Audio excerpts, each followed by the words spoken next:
Hi అండి. ఈరోజు నేనైతే ఫ్రెంచ్ ఫ్రైస్ ప్రిపేర్ చేసుకున్నాను.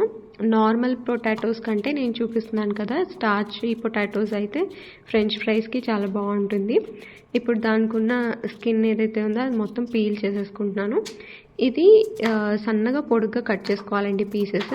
దానికి ఫస్ట్ నిలువుగా కట్ చేసేసుకొని మరీ థిన్గా కాకుండా మరీ థిక్గా కాకుండా స్లైసెస్ అనేవి నేను చూపించిన విధంగా కట్ చేసుకుంటే సన్నగా పొడుగ్గా బాగుంటాయి, ఈవెన్గా ఫ్రై కూడా అవుతాయి అన్నమాట. ఇప్పుడు కట్ చేసుకున్న పీసెస్ అన్నీ కొంచెం సాల్ట్ వాటర్లో వేసి నానబెట్టుకోవాలి, లేకపోతే బ్లాక్ కలర్ వచ్చేస్తుంది కదా పొటాటోస్ బయట ఉంటే.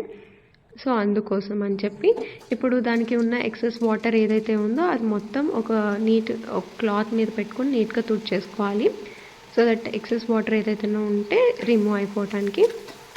డీప్ ఫ్రైకి ఆయిల్ పెట్టేసుకొని హై ఫ్లేమ్లోనే మనం ఈ ఫ్రెంచ్ ఫ్రైస్ అనేది ఫ్రై చేసుకోవాలి. ఒకసారి ఫ్రై చేసేసుకొని తీసుకొని పక్కన పెట్టుకున్నాను. నేను సెకండ్ టైం కూడా ఫ్రై చేసిన ఐటమ్స్ని మళ్ళీ డీప్ ఫ్రై చేస్తున్నాను. అప్పుడు కలర్ బాగా వస్తుంది, క్రిస్పీనెస్ కూడా బాగుంటుంది అనమాట. అందుకే నేను 2 times ఫ్రై చేశాను. ఈ ఫ్రై చేసుకున్నవన్నీ ఒక బౌల్లోకి తీసేసుకొని దానిలోకి కొంచెం తగినంత ఉప్పు, కొంచెం కారం వేసుకొని బాగా మిక్స్ చేసుకుంటే అంతే, ఫ్రెంచ్ ఫ్రైస్ రెడీ అయిపోతాయి. ఇవి ఎలా ఉంటాయంటే 2 times ఫ్రై చేసుకున్నాం కాబట్టి బయట క్రిస్పీగా లోన సాఫ్ట్గా ఉంటుంది. టొమాటో సాస్లో వేసుకుంటే టేస్ట్ అయితే చాలా బాగుంటుంది.